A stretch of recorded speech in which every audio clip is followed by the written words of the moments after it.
Now, that organization alleges that the U.S. government is responsible for the 9/11 attacks. Hip-hop forever.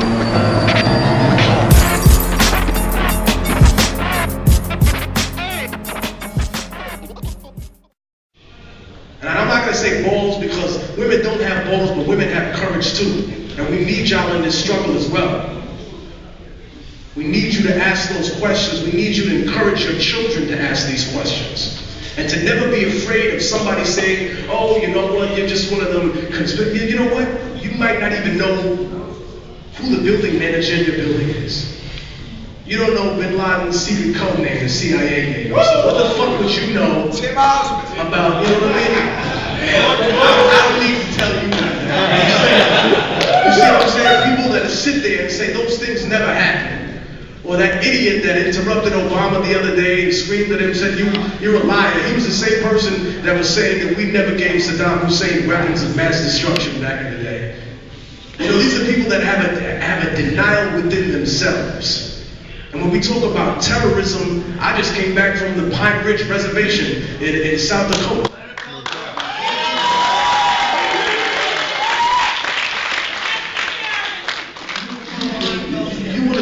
Domestic terrorism? How about stealing Native American children when they're 7 years old to be re-educated into a Eurocentric white supremacist ideology that was formed during the 60s and 70s? How about telling people all over the world that, you know what, black is ugly and white is good? So let's invent whitening cream in India and spread it to the rest of the fucking world, and let's do all this stuff that doesn't let us come to the core value of who we are as a people.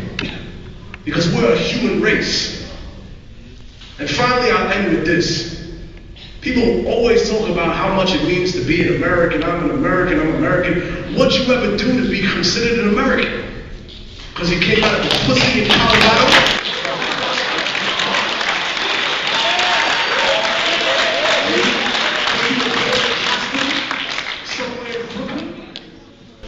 No, I've met people.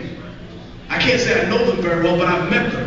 Brothers from Central America, brothers from the Caribbean that don't even have citizenship, that went to Iraq and Afghanistan to fight.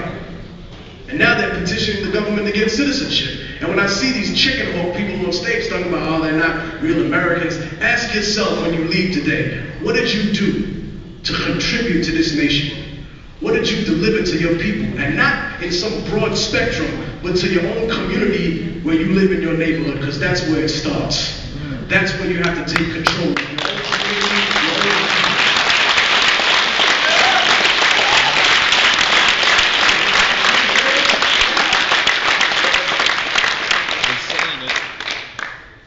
I'm not a revolutionary because I went to Afghanistan. You don't have to go halfway around the world to get your fucking head blown off. You can do that in North Philly, right? Woo! You can have that done to you in Brownsville. Believe me. I tell you, the only reason that I did that was to show people that if we can succeed there, if I can succeed, you know, ducking and dodging in between Al-Qaeda and the Taliban and building orphanage for people, then there's no excuse for us not to be able to do that here within each and every community that we have and be self-sustaining, so that way we don't have to rely on an empire that is not giving us shit and won't even give us a straight answer about what the fuck happened all those years ago.